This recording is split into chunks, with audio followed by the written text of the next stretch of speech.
नमस्कार दोस्तों, आपके आरजी दोस्त संदीप और बबीता स्वागत कर रहे हैं बॉर्न टू बी रिमेम्बर्ड के इस प्रोग्राम में। वैसे तुम्हें पता है ना कि आज वही खास दिन है जब पूरे देश के युवाओं को संबोधित करते हुए तरह तरह के कार्यक्रमों का आयोजन किया जाता है। बबीता, क्या तुम्हें पता है कि हमारे देश की आबादी में सबसे ज्यादा संख्या युवाओं की है? ये बात तो सच ही है कि युवा शक्ति अपने दम पर किसी भी देश की दशा और दिशा बदलने की ताकत रखती है।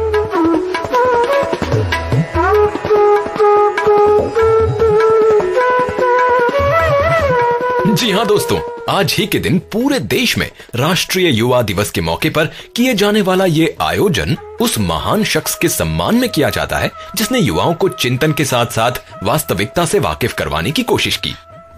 12th of January declared National Youth Day by the Indian government in 1985.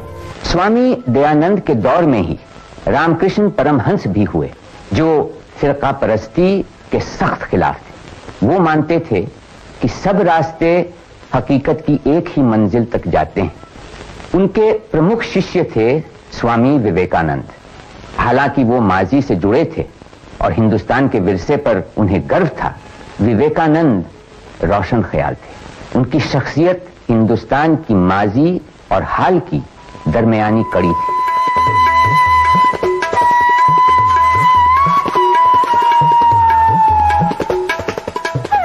जिस तरह से स्वामी विवेकानंद ने युवाओं को उनकी आत्मा की आवाज पहचानने के लिए रास्ता दिखाया, सत्य के रास्ते पर आगे बढ़ने के लिए उनसे बेहतर मार्गदर्शक और कोई भी नहीं बन सकता है।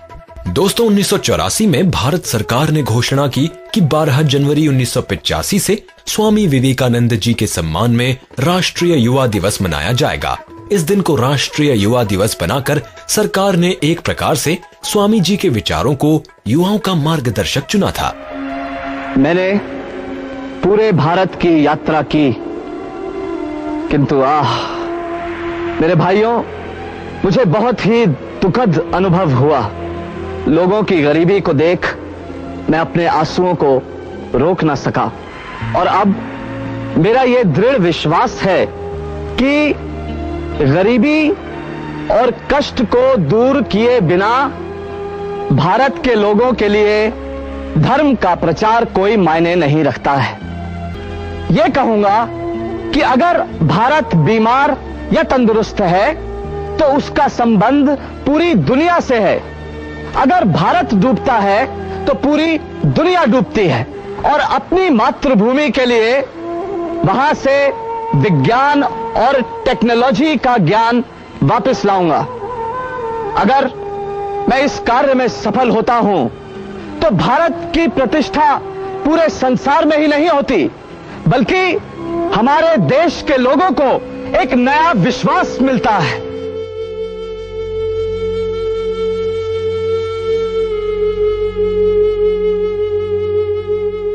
आज यानी युवा दिवस के मौके पर देश के हर स्कूल कॉलेज में संगीत, युवा सम्मेलन, सेमिनार, योगासन, प्रदर्शन, प्रतिस्पर्धाओं, खेल आदि का आयोजन किया जाता है। और पता है दोस्तों, इन तमाम कार्यक्रमों के साथ साथ राष्ट्रीय युवा दिवस के मौके पर राष्ट्रीय युवा मेले का आयोजन भी किया जाता है।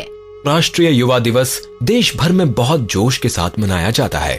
ये देश के इतिहास के लिए महान दिन है।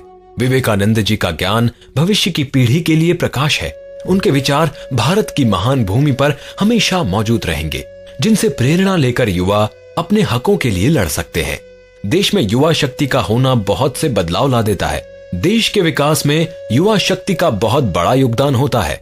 युवा के पास बदलते वक्त के साथ नए नए विचार होते हैं, जिनकी मदद से देश का कई गुना विकास संभव है।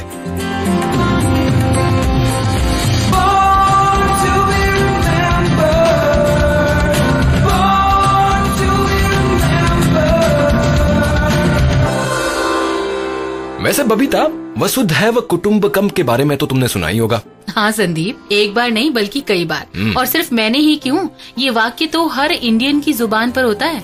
सच में दोस्तों, वसुधैव कुटुंबकम यानी पूरा विश्व ही हमारा परिवार है, ये भावना रखने वाला शख्स कोई आम इंसान तो नहीं हो सकता है। बिल्कुल। अब हम जिस महान शख्स के बारे में बात कर रहे हैं, उन्होंने भी संपूर्ण विश्व के दर्शन और धर्म को प्राचीन परंपराओं से निकालकर वास्तविकता के अनुरूप एक नया दृष्टिकोण प्रदान किया। और शायद यही वजह है कि इन्हें यानी डॉक्टर भगवान दास को स्वतंत्र और शिक्षित भारत के संस्थापकों में आज भी शुमार किया जाता है। आज ही के दिन 1869 में वाराणसी की पावन धरती पर जन्मे डॉक्टर भगवान दास ने विभिन्न भाषाओं के प्रकांड पंडित, स्वतंत्रता सेनानी, समाज सेवी और शिक्षा शास्त्री के रूप में हमेशा ही देश की भाषा संस्कृति को सुदृढ़ बनाने के प्रयास किए। बनारस के बेहद ही धनी व प्रतिष्ठित परिवार में जन्म लेने के बावजूद डॉक्टर दास बचपन से ही भारतीय सभ्यता और संस्कृति के सांचे में ढले थे। और पता है दोस्तों, जिस समय डॉक्टर दास अपनी आरंभिक शिक्षा ग्रहण कर रहे थे, उस समय अंग्रेजी शिक्षा, भाषा और संस्कृति का प्रचार प्रसार अपने चरम पर था। लेकिन इसके बावजूद इन्होंने अंग्रेजी के साथ साथ हिंदी, अरबी, उर्दू, संस्कृत, फारसी भाषाओं का भी गहन अध्ययन किया। दास जी बचपन से ही पढ़ने लिखने में काफी प्रखर बुद्धि रखते थे और इसी कारण मात्र 12 वर्ष की उम्र में इन्होंने हाई स्कूल की परीक्षा उत्तीर्ण कर ली थी।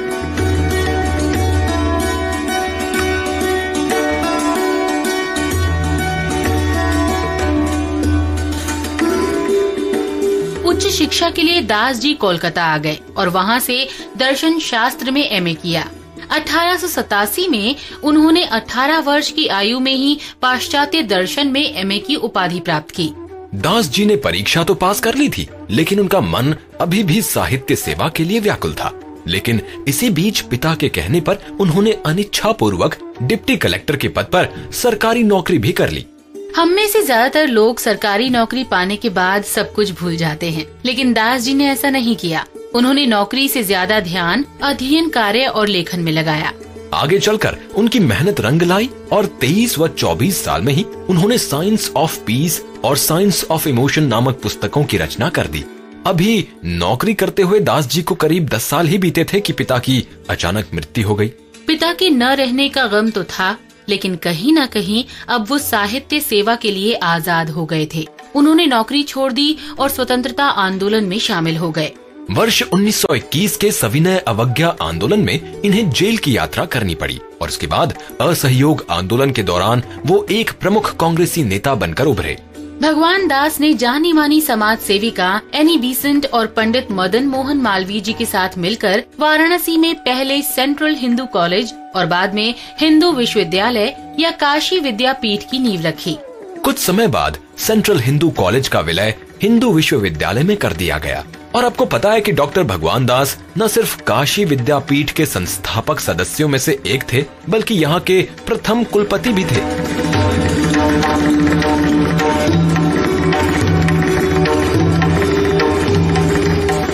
1947 में आजादी के बाद डॉक्टर दास से भारत सरकार ने महत्वपूर्ण पद संभालने का आग्रह किया, लेकिन इस बात से उन्होंने सिर्फ इसलिए इनकार कर दिया क्योंकि वो राजनीति से ज्यादा तरजीह अपने जीवन में धर्म और शिक्षा को देते थे।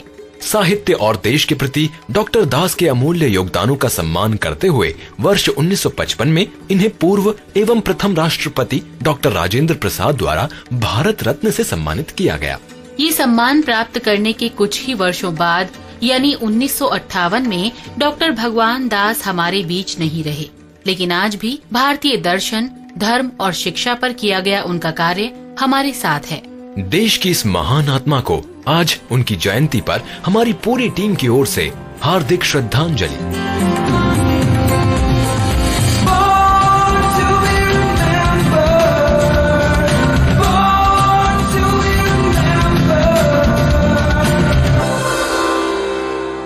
तो बबीता, चलो अब माहौल थोड़ा सा संगीतमय बनाते हैं और बातें करते हैं एक ऐसे संगीतकार की जिन्होंने न सिर्फ संगीत निर्देशन में महारत हासिल की, बल्कि अपनी गायकी, फिल्म निर्माण, निर्देशन और अभिनय से सभी सिने प्रेमियों को अपना दीवाना बना लिया। क्या बात है संदीप, तुमने तो मेरे दिल की बात छीन ली।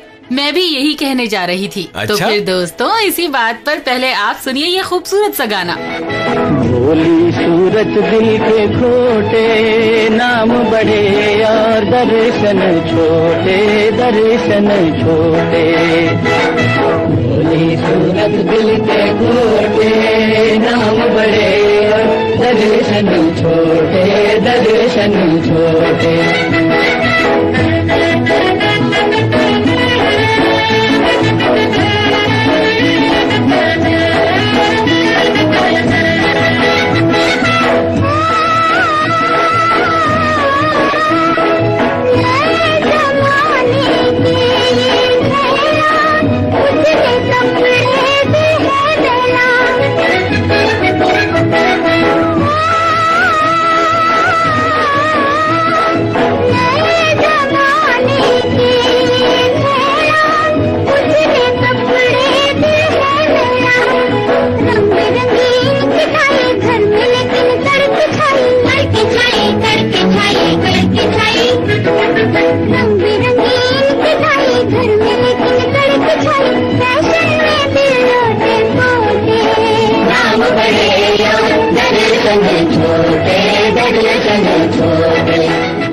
फिल्म जगत में अन्ना साहब के नाम से मशहूर रामचंद्र चितलकर के निर्देशन में बने इस गीत ने लोगों की खूब वाहवाही लूटी थी और साथ ही इन्हें उस दौर का जाना पहचाना नाम भी बना दिया था। बिल्कुल सही दोस्तों, आज ही के दिन 1918 में महाराष्ट्र के अहमदनगर में जन्मे रामचंद्र ऐसे हंसमुख इंसान थे जिनकी मौजूदगी मात्र से ही माहौल खुशनुमा हो जाया करता था। हाँ बबीता, हंसने व हंसाने की इसी आदत को रामचंद्र साहब ने अपने संगीत में दिल खोल के शामिल किया और आज भी इन्हें अपने इस खास अंदाज के लिए जाना जाता है। दोस्तों, रामचंद्र जी के पिता रेलवे में सरकारी कर्मचारी थे और इनका घर रेलवे स्टेशन के करीब ही था, जिस कारण दिन रात रेल के इंजनों का शोरगुल इनके घर में सुनाई देता रहता था। अब आप खुद ही अंदाजा लगा सकते हो कि इतने शोर के बावजूद इन्होंने कैसे अपनी संगीत शिक्षा पर ध्यान केंद्रित किया होगा, जबकि इनके घर पर भी संगीत का कोई माहौल ही नहीं था। और पता है संदीप, रामचंद्र जी का मन पढ़ाई लिखाई में बचपन से ही नहीं लगा, लेकिन जब पहली बार इन्होंने एक नाटक में हिस्सा लिया और गाना गाया, तब लोगों ने इनके प्रदर्शन पर खूब तालियां बजाई थी। बस यहीं से इन जनाब को सिनेमा देखने और उसमें काम करने का शौक लगा। लेकिन समस्या ये थी कि नागपुर में फिल्मों का निर्माण ही नहीं होता था, इसीलिए वो बिना कुछ सोचे समझे पुणे आ गए।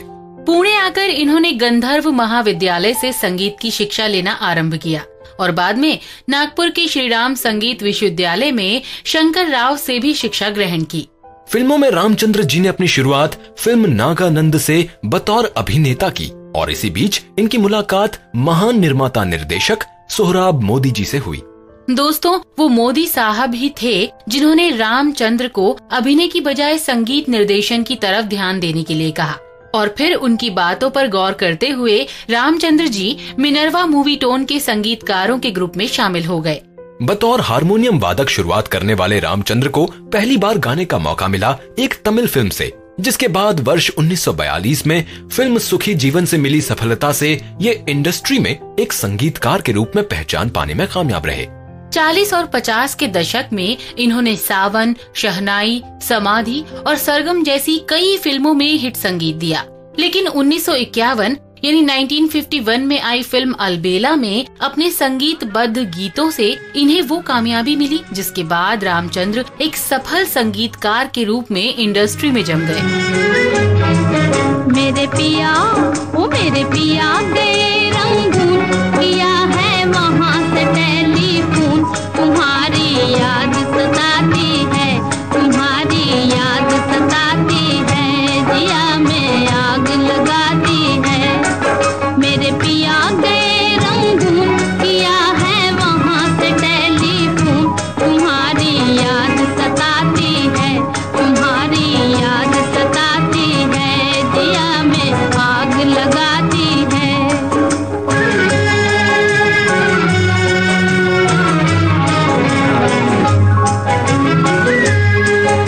हम छोड़ के हिंदुस्तान बहुत पछताए, बहुत पछताए। हम छोड़ के हिंदुस्तान बहुत पछताए, बहुत पछताए। हुई भूल जो तुमको साथ न लेकर आए, हुई भूल जो तुमको साथ न लेकर आए। हम बर्मा की गलियों में और तुम हो देहरादून, तुम्हारी याद सताती है, तुम्हारी याद सताती है, जिया में आग लगाती है। मेरे पिया गए रंगून, किया है वहाँ से टेलीफोन, तुम्हारी याद सताती है, तुम्हारी याद सताती है, जिया में आग लगाती है।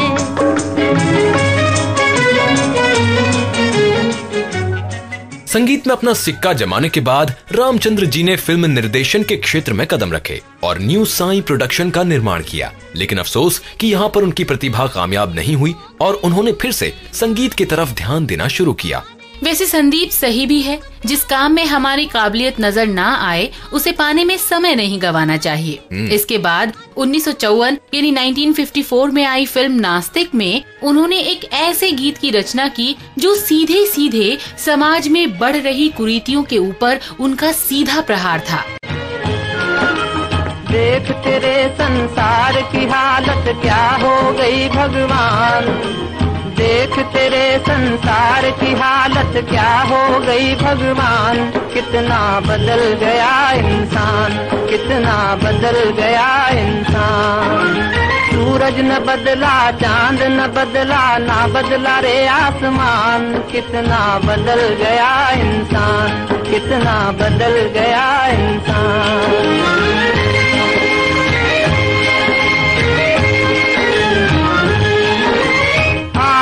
समय बड़ा बेढंगा, आज आदमी बना लफंगा। कहीं पे झगड़ा कहीं पे दंगा, नाच रहा नर होकर नंगा। छल और कपट के हाथों अपना बेच रहा ईमान।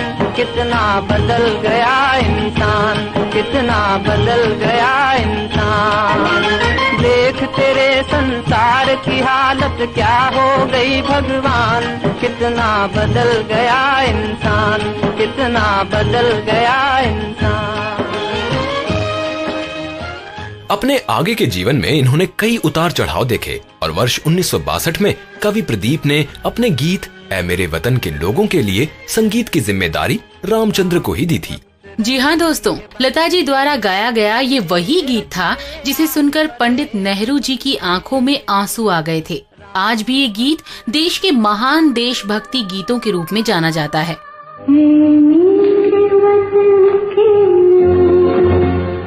जरा आँख में भर लो जो शहीद हुए हैं, जरा याद करो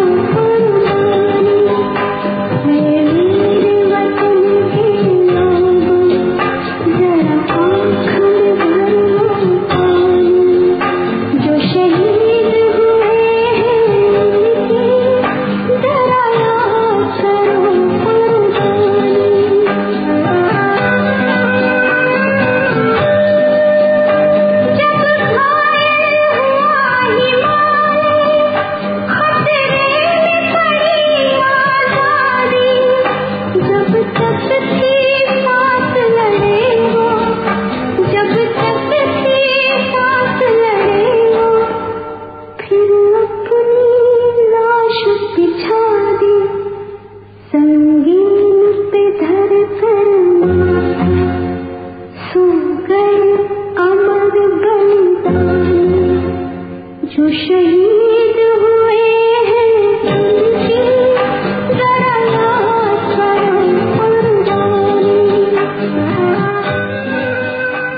रामचंद्र ने अपने 4 दशक के लंबे करियर में 150 से भी ज्यादा फिल्मों को संगीतबद्ध किया और ये सफर न सिर्फ हिंदी फिल्मों में जारी रहा बल्कि तमिल, मराठी, तेलुगु व भोजपुरी में भी जारी रहा। आज रामचंद्र चितलकर को उनकी जयंती पर हमारी पूरी टीम की ओर से उन्हीं के इस प्यारे से गीत के साथ सच्ची श्रद्धांजलि। तेरे लिए तेरे वतन की खाक बेकरार है, हिमालया की चोटियों को तेरा इंतजार है। वतन से दूर है मगर वतन के गीत गाए जा, वतन से दूर है मगर वतन के गीत गाए जा। कदम कदम बढ़ाए जा, खुशी के गीत गाए जा, ये जिंदगी है पावन गीत पावन पर लुटाए जा। कदम कदम बढ़ाए जा।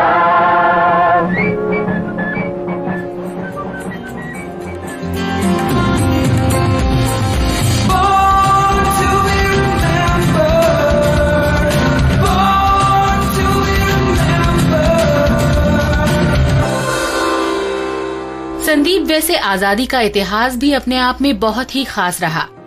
इसमें बहुत से ऐसे वीरों की दास्तां छिपी है जिसे देखकर और सुनकर वही दौर एक बार फिर से तरोताजा हो जाता है। हाँ बबीता, और अब हम जिनकी बात कर रहे हैं उन्हें जंगे आजादी की क्रांतिकारी गतिविधियों में योगदान करने वाले प्रमुख लोगों में जाना जाता है। लेकिन दोस्तों, इस वक्त हम किसी वीर पुरुष की नहीं बल्कि उस वीर महिला की बात कर रहे हैं जिन्होंने अपने सुखी जीवन को त्याग कर समाज व देश की भलाई के लिए देश के स्वतंत्रता संग्राम में हिस्सा लेना पसंद किया। आज ही के दिन वर्ष 1886 में जन्मी नेली सेन गुप्ता ने स्वतंत्रता सेनानी होने के साथ साथ वर्ष 1933 में कोलकाता कांग्रेस की अध्यक्षता की। नेली जी का जन्म कैम्ब्रिज इंग्लैंड में हुआ था और इनके माता पिता दोनों ही इंग्लैंड से ही ताल्लुक रखते थे। ऐसे में नेली जी का भारतवर्ष के प्रति प्रेम पनपा उनकी शादी के बाद। दरअसल उन्होंने चटगांव के निवासी यतीन्द्र मोहन सेन गुप्ता से शादी कर ली और वो भारत आ गयी। यतीन्द्र जी से इनकी मुलाकात इंग्लैंड में ही हुई थी। 1921 यानी 1921 में अपने पति के साथ नेली भी भारतीय स्वतंत्रता संग्राम में कूद पड़ी और जब असम बंगाल की रेल हड़ताल के वक्त यतीन्द्र जी को गिरफ्तार कर लिया गया, उस वक्त इन्होंने ही उनकी जगह मोर्चा संभाला था। नेली जी के पति यतीन्द्र जी को खादी को बेचने पर लगे प्रतिबंध को तोड़कर ब्रिटिश हुकूमत को खुली चुनौती देने की वजह से जेल जाना पड़ा था। इनके जीवन का खास पल वो था जब 1933 में इन्होंने मदन मोहन मालवीय जी के जेल जाने पर कोलकाता राष्ट्रीय कांग्रेस की अध्यक्षता का मान रखा और उसका गौरव बढ़ाया। इस अधिवेशन को रोकने के लिए ब्रिटिश हुकूमत ने पुरजोर कोशिश की, लेकिन फिर भी नेली जी ने यहाँ अपना अध्यक्षीय भाषण भी दिया।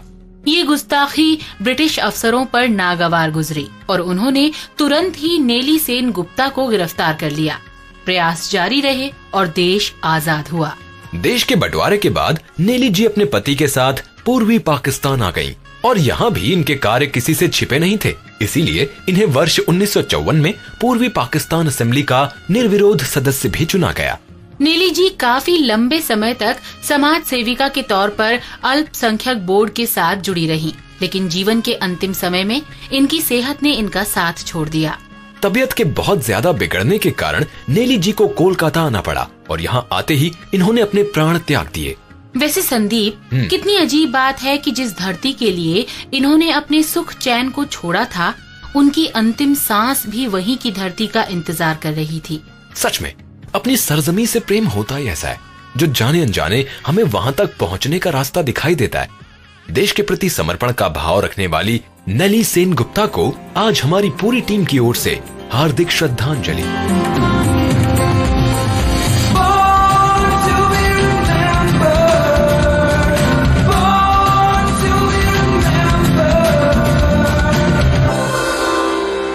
और अब बबीता और संदीप को यहीं पर दीजिए इजाजत। नमस्कार। मैं बनना चाहूँ जैसा बरसाए सपनों में, मैं उड़ना चाहूँ जैसा बरसाए सपनों में।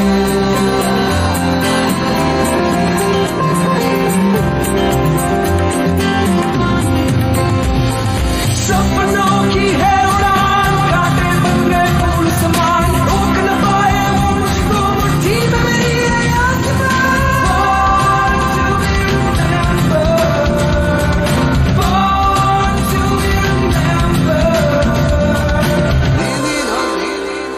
इस कार्यक्रम के कार्यकारी निर्माता जैनेंद्र सिंह,